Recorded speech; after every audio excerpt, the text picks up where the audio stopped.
पूर्णमासी के दिन काशी लहरताला धाम में गगन मंडल से उतरे सदगुरु सत्य कबीर जलज माहि पौरहन किए सब पीरन के पीर। हटा लेते माँ सीता को ऐसी जन्म स्थली जनकपुर रोड सीतामढ़ी को बताई जाती है। विद्वानों का मत है कि जब मिथिलांचल में अकाल पड़ा, प्रजा त्राहि त्राहि माम हो गई, अन्न नहीं उपज रहा था, मिथिला की सारी प्रजा अपने राजा जनक जी से निवेदन किया कि जब तक आप हल नहीं चलाएंगे तब तक वर्षा नहीं होगी। ये मेरी प्रार्थना है कि आप हल चलावें। कथा ये कहती है कि राजा स्वयं हलवाह बनते हैं और अरहाई मोर जब हल चलाते हैं तो बादल मडराने लगते हैं, बूंदा बूंदी बारिश होने लगती है, और जहां अरहाई मोर पुरता है वहां फार का नोक जो ही आगे बढ़ा तो उसी दरार से धरती से मां सीता का उत्पन्न बताया जाता है। मानव का जन्म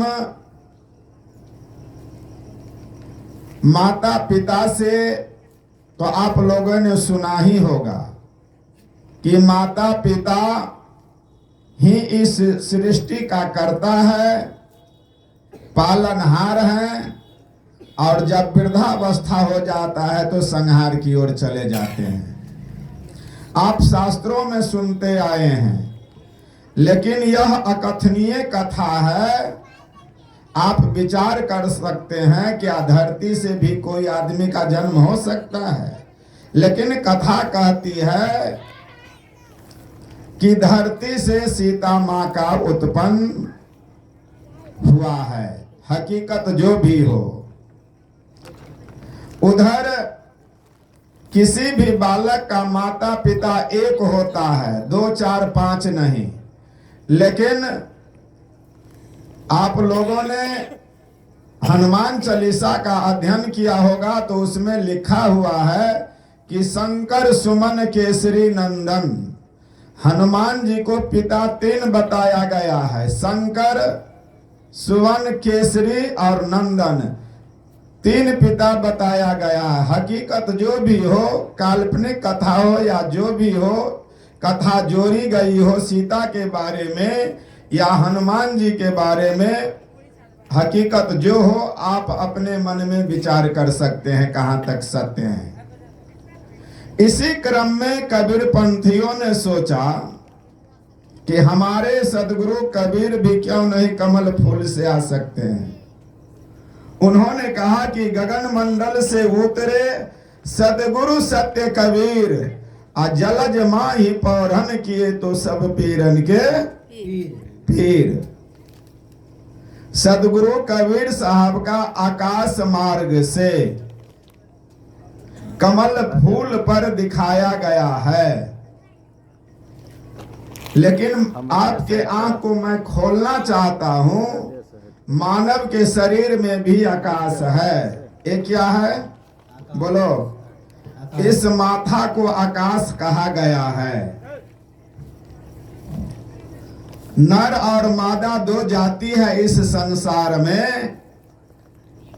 मादा को भी आकाश में ही बीज होता है और नर को भी इसी आकाश में ही बीज होता है।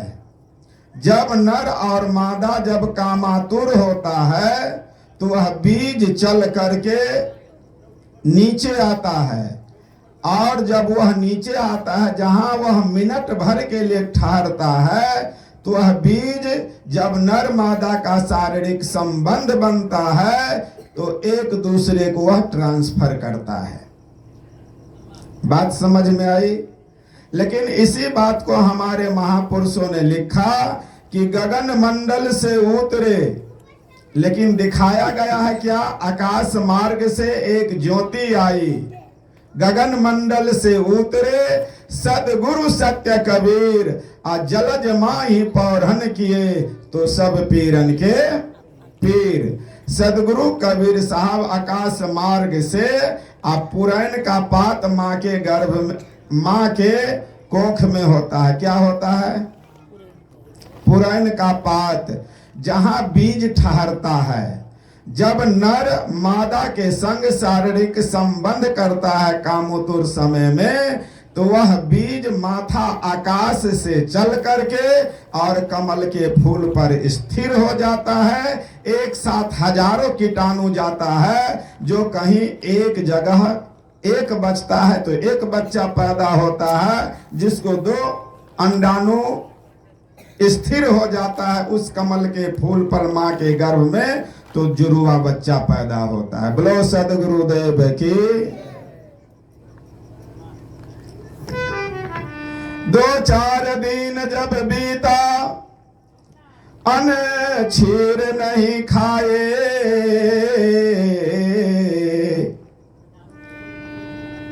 नीरू को चित व्याकुल भये, नीरू को चित व्याकुल भये, तो नीमा को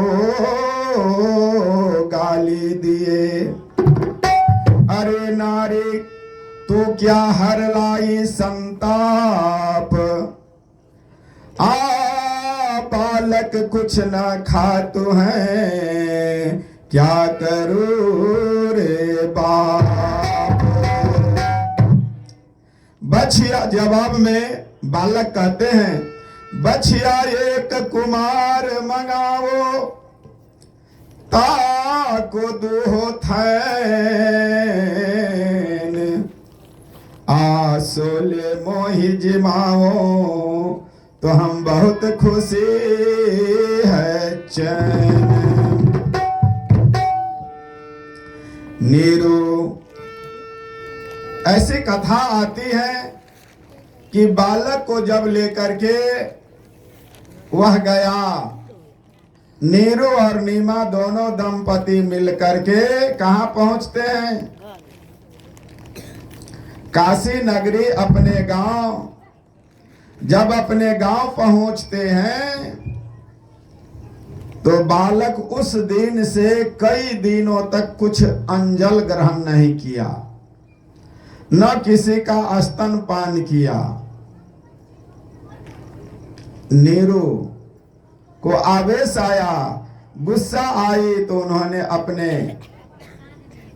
नीमा को अपशब्द कहे। काहे खड़े हैं? कुछ कहना है क्या? बैठिए। बोलो सदगुरुदेव की। हे प्रिय श्रोताओं,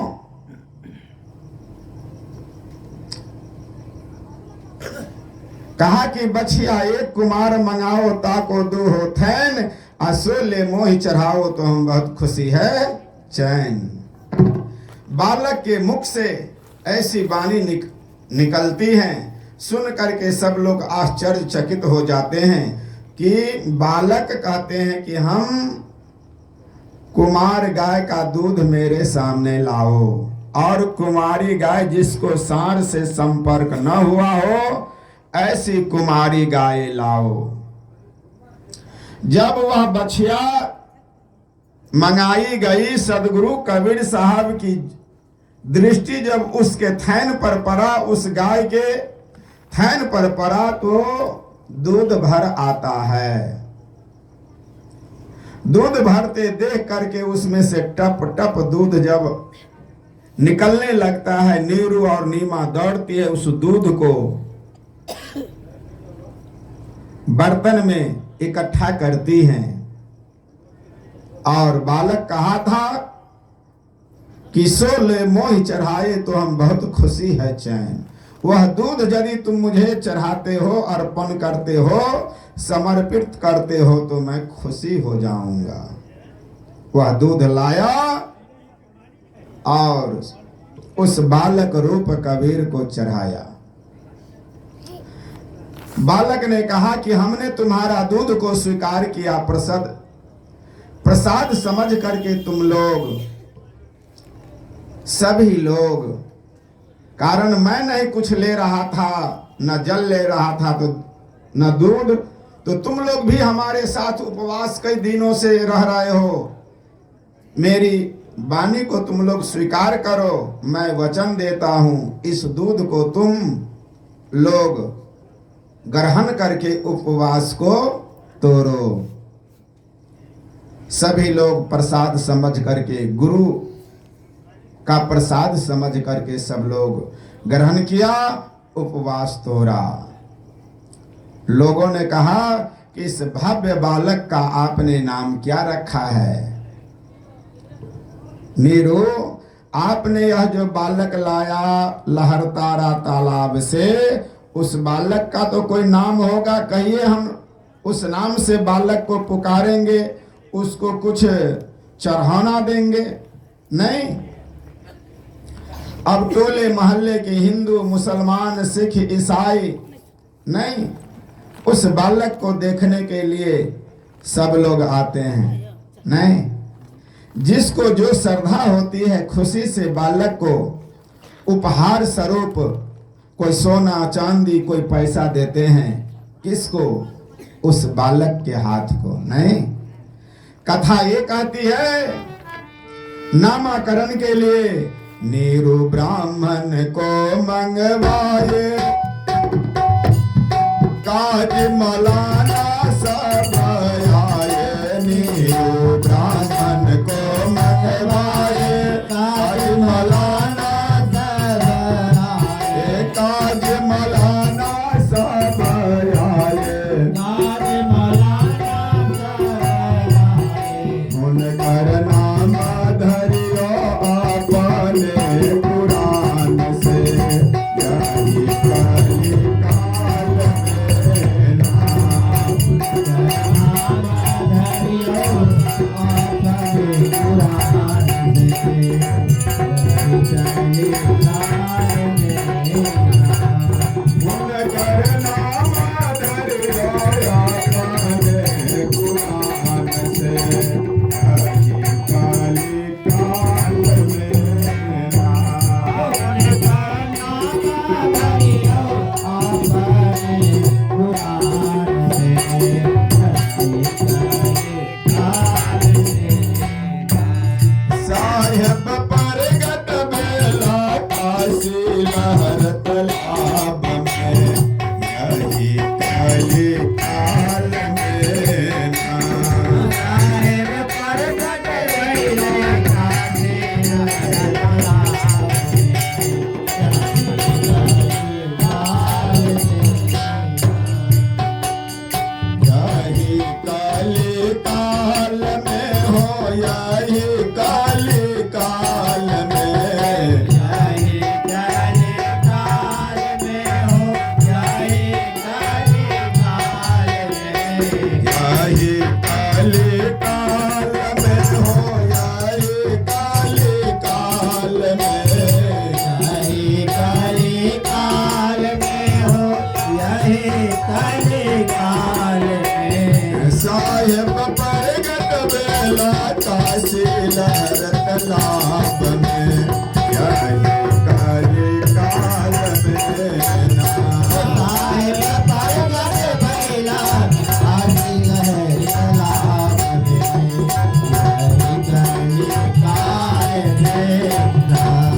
साहेब परगट बेला काशी लहरत लाभ में, यही काली काल में नाम। साहेब परगट बेला काशी लहरत लाभ में, यही काली काल में नाम। नीरू हिंदुओं के पंडितों को बुलाया,